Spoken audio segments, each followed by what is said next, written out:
because the Yuletide is just, we're there already. Christmas is just a few days away. The end of the year is just a few days away. And Nigerians have to buy their own money again. Currently, people pay as much as 400 naira to get 10,000 naira. You go to the banks and the banks will tell you that the most they can give you is 5,000, in some cases 10. How are Nigerians going to say? What is happening? Is it that government does not feel the pulses of the people or doesn't know what's happening with the ordinary Nigerians or the everyday Nigerians? I hate to call them ordinary. With the everyday citizen. Is government totally disconnect from the people? Because all of these things should be immediately checked. What is the CBN doing with monitoring? The CBN says, commercial banks have been making withdrawals from the CBN. If they have, why is it that they are not giving their customers the cash that they need? If it's the cashless policy you want to, then come out clearly and tell Nigerians, we're doing this because we want you to use, electronic transactions or do more electronic transactions. Let's know it. Because people go to the banks and spend hours, and one of my bosses was telling me about, his experience. Went to the bank to withdraw 20,000 naira. And they said, no, we cannot give you 20,000. We can only give you 10,000. And we can only give you 5,000 naira. And he goes up to the manager of the bank, and the man says, we can't give you, the rule is 5,000 naira. 5,000 naira. And he tells them, look, it's a corporate account. It's not even an individual account. And then later the man said, okay, you can give him 10,000 because it's a corporate account. 10,000 naira. So it means that if you're doing business in this country right now, you cannot even withdraw more than 10,000 or 20,000 naira from your bank. How is the economy going to get better? How are businesses going to survive?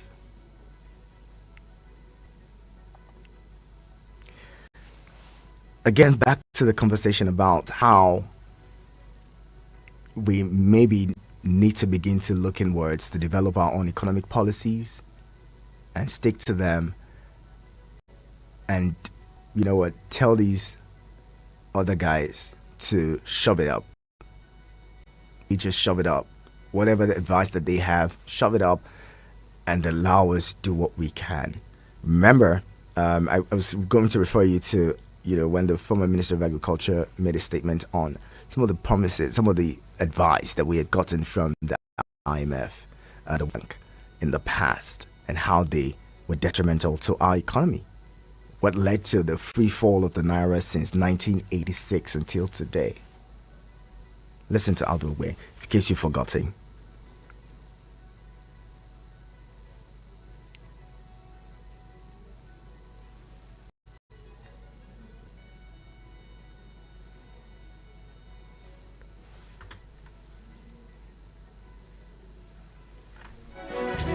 Hello?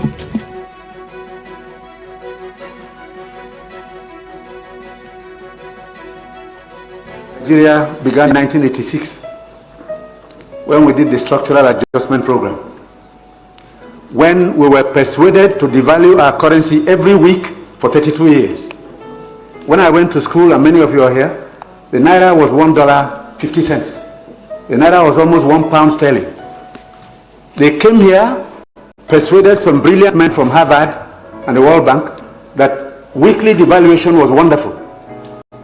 32 years of devaluing your currency until we hit 527. And they were still telling us that the naira was still overvalued. That brought poverty, misery upon us. Then interest rates went to 30%. So nobody could build a factory, start a farm, produce anything, or create jobs. Because every time you bring in a shipload of rice, you also bring in a shipload of unemployment. Because you are transferring your wealth to sustain other economies. Somehow, Nigerians didn't notice it. So we became a nation of importers. Toothpicks. Each year it cost us $18 million. Importing toothpicks. Tomato pays $400 million. So you talked about tomatoes now. One basket in town now is less than 2,000 naira. The farmers are losing money because the processors don't have enough funds to set up factories. They are going to do tomato paste.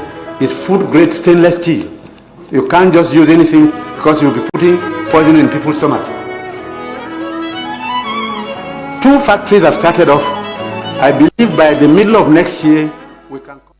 Yeah, that was the former Minister of Agriculture at the time speaking. This was in 2020, I guess, or so, 2021, when he was talking about the situation, the value in the Naira, 32 whole years. And again, we further devalued our Naira, the free floating of the Naira, leading up to what we have today. At the black market, the dollar sells for over 1,250 naira. The official window 900 and something naira to $1. Meanwhile, in the 80s, the naira was even stronger than the dollar before we adopted the advice by those who know better. Okay, at this point, I want to find out from you. Basically, it's Thursday. We do this with Thursdays. What has been your experience of late with the Naira, and what do you think we could do to better the lot and to fix this economy, make it better? All right. We have a budget of 27.5 trillion naira for 2024. We're still going to borrow to make up the deficit for that. In that budget. Where do we go from here? Join the conversation. Call 090-7353-0044 and 090-8766-8888. You want to send me SMS or WhatsApp messages? Make that to 090-9705-4450. That is 090-9705-4450. Don't forget, you can join us on our socials at Eagles FM Abuja on YouTube, Facebook, and even Instagram and Twitter. All right, I'm bringing our first caller. Hello, good morning. Hello, good morning, sir. Good morning, Abdullahi Mekano. This is Abdullahi Mekano. Welcome. Thank you very much. Are you with me? I'm with you. I can hear you loud and clear. Yeah, the situation in Nigeria is getting hard and harder. When you look at it, the economy of the country is deteriorating, and the government doesn't take good economic policy over the situation.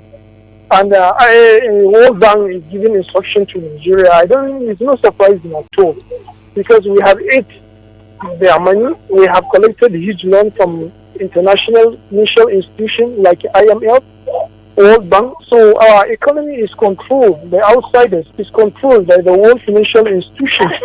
Nigeria is never an independent country economically. They have to continue giving us instructions controlling our economy, telling us what to do with our own resources, because we cannot start as a nation and we cannot progress as a country, because we value those foreign currencies more than even our own currency. And the investors are leaving the country. Multinational companies are leaving Nigeria at the moment. Even the local industry now will fail to maintain what we have in the country. So you keep all investors to come and invest in your own country while the economy is not standard. There is no system. Somebody may come with huge billions of naira and he may lose it tomorrow. It's quite unfortunate. It can never be okay, sir. It can never be okay. So economically, Nigeria is not vibrant. All right. It's not standard. It's not settled. We need an economic policy that will make this country great again. Thank you very much indeed. Thank you very much. Appreciate you calling in, Abdullahi Mekano. This suggestion by the World Bank that the federal government is still paying subsidy didn't just start here. Recall that in August there had been reports, especially by Daily Trust, that about 169 billion naira was subsidy just to keep the pump price at about 620 naira at that time. if all of these are I mean, how much can Nigerians even trust their government? But then, shouldn't governments do what it can? If you were governments, wouldn't you do anything to ensure that Nigerians do not buy PMS above this current price? Because if it skyrockets further, it's definitely going to mean potential disaster. So, as governments, shouldn't they do what they can to prevent, further chaos in the economy? If you were a government, what would you do differently? And I really, we need to find homegrown solutions. So if you're listening and you have solutions to some of the economic problems, because those in government may not always know it, we may not always understand it. If you're an economist, if you have expertise in any area or any ideas that can fix the economy, maybe prefer the solutions. Someone is listening who may be taking down, some of your advice, as against listening to the World Bank and IMF. I mean, we've been listening to these people since independence, over 60 years now. What has gotten better? Maybe we need to try a different, approach. Look inwards, find homegrown solutions to our problems, and fix our problems by ourselves. Hello, good morning. Hello, good morning. Good morning. Nacho. Chief Cosmos, you're welcome. Yes, I still Chief Cosmos Uguna from Suleja. Nacho, look at it this way. During the Buhari regime, it banished importation of foreign rice. And we suffered a lot. Nigeria commented, shouted on top of their voices. Why did he enjoy without a solution? He banned this, banned that. You know that in the nutshell, most of the rice we eat now is made in Nigeria. No matter how it's labeled, how it is packaged, it's made in Nigeria. We are to at that time. Much of importation of foreign rice is no more there. But yes, we see the initial pain. Okay, by banning this thing. I don't know whether they are still maintaining it today, whether they have opened the door again. Most of the problem we will have here that what we can produce here, what we can fix here, we depend on importation. Look, that's why I heard Dangote by fixing this refinery of the stone. It's a private enterprise. If other Nigerians can use a little with their wealth, instead of stopping this wealth overseas, bring it here, this something that can help the economy, we shall get there. Not depending on oil service, oil price, subsidy, no subsidy. We can do little things by ourselves here. Now, the importation of foreign frozen meat and so on, they are back in the country. One step, two step front, three step backward. Why are we doing so? You see, we should be consistent in what we are doing. We are feeling the pain of the removal of subsidy. But I believe if all are put together, we are going to enjoy it. But we need prayer. All right. We need consistency from the government. They should not relax. They should press on. We are suffering. Everybody is suffering. No person is getting anything. But with time, it will get into our body. Thank you. God bless you. Thank you very much for calling. And by the way, companies doing backward integration who had tax waivers, the federal government may be removing those waivers. So they might have to pay more taxes and pay the taxes as they should. Coming in from next year, from January, they have to go back to paying taxes because the country has lost a lot of billions of naira on account of those waivers. How would that encourage businesses to grow? Hello, good morning. Good morning, Amateur. Good morning, Madam. From Central. Thank you so much. I think we all, we might have different and diverse opinions. Some of us, we are more interested in promoting our wins, dwell on our failures, while some, want to dwell on the failure. But at the end of the day, we all agree that Nigeria is not where it ought to be, but we are not as bad as a lot of people are trying to make us, believe. While reacting to the World Bank, the IMF, revelation, I was shocked. I said it earlier, previously in the past, that one of the best shots of the Tinubu's administration was the reappointment of Alamin, we can hardly hear you. Maybe you want to move around. It's quite hard to hear you now. Seems like the network is messed up. Okay, call back. Please call back. Hello, good morning. All right, another drop call. Keep those calls coming. 09073530044 and 09087668888. Hello, good morning. Hello, my friend, sir. Good morning, sir. Good morning, Hundu. Taking big. Good to have you.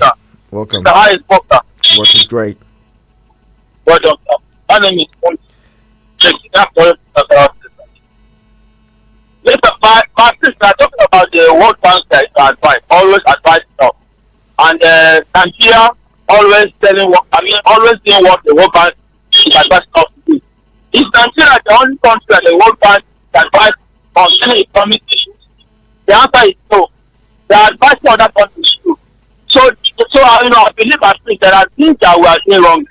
If I advise you by things that is how you to come to work every morning, maybe by your right hand side of the roundabout and the whole job nothing about. And when you are coming and you started to obey what I have done, or you to advise halfway, you're not going to achieve the result. My friends, one of the area that Nigeria has been wrongly implementing the advice for the World Bank side. When the World Bank says tomorrow, they will borrow this money in April. Our leaders, they will still need this money. They will not use the money for the purpose that this money is meant for. Like Brouhaha has borrowed more than every other government. Then I can tell you that 40% of the thing that was borrowed, I don't think they used up 40%. The rest of the majority of that money, most of the money that they borrow, were flourished. So the advice cannot work for free. So when you advise somebody and the person takes your advice halfway, it cannot work. So we are taking the advice of the World Bank halfway. So when I got advice that we don't have to work for us, the one we borrow and we use the money for the purpose of that money for, we are still stuck. The one we borrow money and they still see that money. It's not going to work. Thank you. Thank you very much, Taking B. Quite makes some sense there. Very interesting points you raised. Hello, good morning. Hello, good morning. Hello. All right, seems like nobody's home there. Very interesting points you raised, Taking B. I'm going to talk about that shortly. Hello, good morning. Good morning. Yeah, Nato. Good morning, Chidi in the BC. It's good we offer solutions, but the ear where they hear is the ear. That is another thing. See, there is no solution. There is World Bank instructing us to do what we're supposed to do, but at the same time, we have the right to say no. But because we are not economical independent, political independent, that is why they are instructing us on what to do.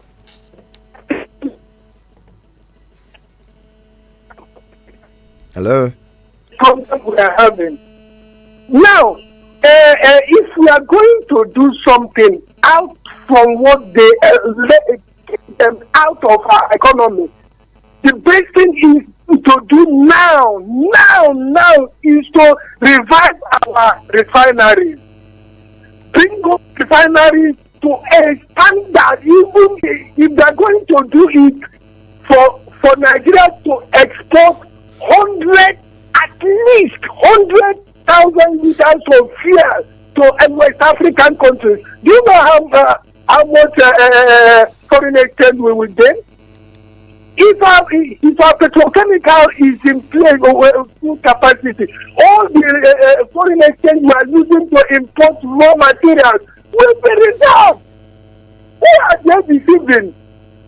They know what to do. Mr. President inaugurated economic team 2 months or 3 months ago. What are they doing? Experts. People that are supposed to talk are not talking. And Nigeria is finding themselves in a critical position economically. And we are buoyant. God bless this country so much. And some people are tying us down. NMPC must wake up. Okay. Because that is the only source of our foreign exchange. Or So if we are selling our crude oil holistically and giving proper account of it, Nigeria will never lack foreign exchange. All these short change and all these things, cash note and cashless, will never come. It is a problem, and it's a simple problem that we can easily solve. How do China survive? How do India survive? How do other countries survive? Even Ghana here. Yeah, we don't talk about power and electricity. We don't have this. We don't have. We have laws, and it's not functional. People are messing us up on their own. The simplest truth is let our refineries work now at the full capacity. Let them call the people that use the refinery, not to give it to another hand. Because if you give it to another hand, they will start with visibility studies before they start work. But if you call the people that installed it, they know where to go to directly. I have been in Dangote Cement at Obadana. They have a control room, computerized. Everything there is computerized. So an individual can do this. Why is the government are delaying us? Keeping Nigeria in hunger. Punishing people for nothing. Right. Where God has blessed us so much. I have my comment. God will judge everybody. Thank you very much, Chidin Beach. It's my twins. Good morning, Obasanjo from Amale. Good to have you. Thank you. It's Obasanjo from Amale. My twins, if we don't tire in this country, every poor man will come up on street and telling the government, we don't agree. And let me even ask them, the NNPC and the Central Bank, they talk now. The former CP don't work for Central Bank and he don't become Central Bank governor. He know wetin dey there. And now wetin make say dem sack am. Why? Because the truth wey he wan talk or wey he don talk. Those billions of dollars where dem dey federal government, NNPC, Central Bank, where those money dey. Nigeria wan see the money. The pressure wey Nigeria the time where everybody will go come together and will make sure say yes, we will fall down into the street because hunger, you don't know your language, you don't know your religion, poverty, see, wetin dey happen to us, God, I don't know which God sef we dey even wan call. Which one? Nigerians, na wake up time where we go join hands together, come together, we no gree for this country. But I beg them, 2027, this government will not come back. 2027, this government will not come Okay, back. that's your thoughts. I don't know how you're going to do that if you have the powers to remove government or, maybe vote for everybody because, you're not the only one who's going to be voting in 2027.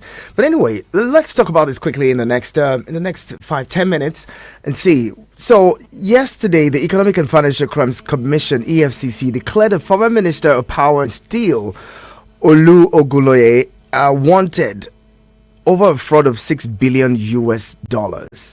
Now, at the time that this happened, he was minister between 1999 and 2003. Minister of Power and Steel at that time, under the Obasanjo administration. Now, it's been how many years since then? The EFCC has opened the case because there is an arbitration in the International Court of Arbitration seeking for Nigeria to pay compensation for a contract that wasn't actually awarded. Something similar to what happened in the PNID case. All right. Now, the EFCC has declared that minister, who at some point ran for governorship of Ondo State in 2016, because EFCC has uncovered a lot of fraud amounting to about 2.something trillion or 2.something billion dollars for a contract that wasn't so properly awarded. Okay, Obasanjo, in a letter to the EFCC, says, look, he's willing to testify for Nigeria in the Court of Arbitration or any other forum where the matter arises. Because according to him, the minister and the people who were, the Sunrise Electricity Company or something at the time, who were going to manage the electricity contract, had done some shitty deals.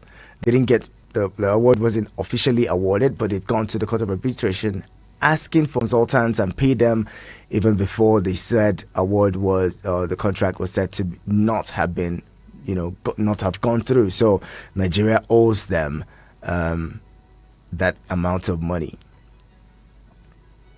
Some people in some quarters have attributed that to, it's a witch hunt. When President Obasanjo was president, his arch rival or opposition was President Tinubu, in that time, when he was governor of Lagos State. And now President Tinubu is president, so he has to open the file of President Obasanjo to probe him and maybe send him to jail. We've seen those narratives. But again, on the other hand, when people try to defraud their country, doesn't that amount to treason? And shouldn't they be punished for it? If President Obasanjo says, look, I'm going to testify against this guy, I'm going to testify against these people, then he says something. It says, I'm not aware of whatever it is that's going on. Let's go on and probe those, investigate and prosecute those who are responsible. Now, if the people who were involved in the P&ID matter I haven't been thrown in jail, at least those of them who are still around, haven't been found, haven't been thrown in jail, what are they still doing? What are we still doing? What are we waiting for? Shouldn't we be prosecuting these people and seeing that they go to jail so that it serves as a deterrent to other people? Again, it goes to talk about how serious we are as a people. When people commit such grave crimes against the country, shouldn't we send them to jail as quick as possible? Anyway, I'll read your messages. Tim from Lugbe says, good morning, Hanajo Prince. Based on the World Bank's advice to the federal government, does it mean the federal government of Nigeria is surreptitiously paying subsidy through the back door? I'm just wondering. Well, that's the indication. That's what it indicates. It indicates that the federal government may still be paying subsidy, even though it is said that, subsidy is gone. Okay, so Ogenamano is asking, what is floating the naira mean? So floating the naira is that you allow the markets to determine the price or the exchange rates, okay, without having to. So before now, what the federal government was doing was using our foreign reserves to back up the naira. So every time it feels like the naira is losing its value, we, pump more dollars into the economy and into the market, and it crashes the prices of the rates of the dollar against the naira. But now the federal government isn't doing that. It's going to be doing that with the floating of the naira. It means that we're going to allow whatever rates the naira to find its real value, and then if it continues to struggle and gain some grounds, it would probably bounce back to around a better place, which would be its true value, because over time, federal government has used, dollars, found monies to make sure that the dollar does not gain too much against the naira. So we pump more money, more dollars into the economy, and the prices crash. So today now you have the parallel markets doing the prices in the official markets or the official window. The dollar has gone up to 900 plus, 900 naira to a dollar. And that's because there's nothing to back it up. And one of the reasons this is happening is because we are an import dependent nation. what happens naturally is that if you export, because international trade is done in dollars, you expect dollars in, you receive dollars, right? The only thing that's bringing much dollars to Nigeria is crude oil sales. And if we've continued to lose the crude oil on account of crude oil theft, it means that we cannot get as much dollars as we should. Okay, so the dollar continues to strengthen against the naira. I hope that that explanation cuts it for you. I hope that you get it. Okay, so what we need to do is ensure that we do not import so much. We invest in infrastructure and invest in manufacturing, so that we're able to manufacture more of the things that we consume rather than import them. We actually could get to the point where we attain sufficiency, to the point where we're able to export to other countries, and that earns us the dollar. Because at the moment, we're not exporting much. And if we're not exporting much, we cannot expect the dollar to come in as much. All right? I'm hoping that one is clear enough. Joining, let's get more of your thoughts. And this one says, this is from Fireman from Kuba. He says, it's very funny how fast Nigeria has retrogressed. We just keep hearing of how good it was for our parents, and now we don't even know how our kids will have it. I am not talking about us, because there has never been us. We were an educated nation, but uneducated leaders are always at the helm of running our government. It is $1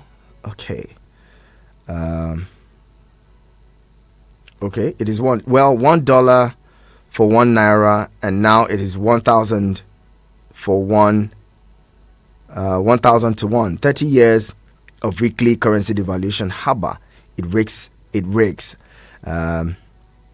Okay, so please, if you're sending messages, do well not to have these abbreviations and all of that. It makes it a little difficult to read. Okay, type out your words in full, please, so that we can read them clearly. All right, I'll take one last call and then we close it. Should I now? For a while now. Hello, good morning. Good morning. Good morning to you. What's your name, sir? This is Alamin. Oh, Alamin. Okay, I can hear you. Yes. The former minister, Oluwagunloye, being indicted by EFCC, and then former President Olusegun Obasanjo rushing, to make himself available to testify. And you see, these are the issues. When President Muhammadu Buhari was asking, where is the power? After billions of dollars, of our common patrimony was lavishly spent, and we saw nothing. It's over 23 years now. It has not been established that a former minister awarded contract close to $1 billion without even the consent of a sitting president. And then, fast forward to 2023, we are expecting that the current administration should just wave its magic wand and turn everything into a Dorado. Give us stable power supply. And then I think about it just coming out. It's laudable. I appreciate him for that. But I think it's just an attempt for damage control. And I want to appeal to the government. It should be docked. The same way it docked the former, the current president, when he embarrassed him publicly and docked him at the conduct tribunal for frivolous allegations. Former President Olusegun Obasanjo should also be docked while giving, those testimonies and data as to how $6 billion was corruptly embezzled under his watch by one of his ministers of power. And every kobo of that dollar must be repatriated back to Nigeria. Thank you to everyone who's been a part of the conversation. Thank you to those of you who just sat back to listen. When people can just steal and embezzle and embezzle, one day we'll wake up and have nothing to fall back on. And just like Just like one of you said, I mean, I'm worried about the future. I'm worried about our kids. I'm worried about the next generation. What would they come to? What would we bequeath to them? What kind of nation would we bequeath to them? Kumode from Kubwa says, "Good morning, my prince. But the problem is not about bringing up solutions. We have been bringing solutions to the table, but the government in power always see us as an opposition and feel it's an attack on their government. We have advised government to fix our refineries as palliatives, but they chose to borrow and share amongst the governors. So we can see clearly that government is not interested in bringing up solutions to our problems. They have already made up their plans." Thank you. God bless Nigeria. Thank you so much, Kumode. God bless you for sending that message in. And let's wrap it up now. Thank you to every of you who sat back to listen and enjoy the conversation. To those of you who called in and sent in messages, call you MVP. You can go back and watch the conversation on our YouTube and Facebook at Eagles FM Abuja. Download the Eagles FM app and take us everywhere that you go. All right, it's going to be good. My name is Ihanacho Prince. Keep it locked. Eagles 102.3 Abuja. This is Eagles 102.3 News, your number one radio experience you can count on.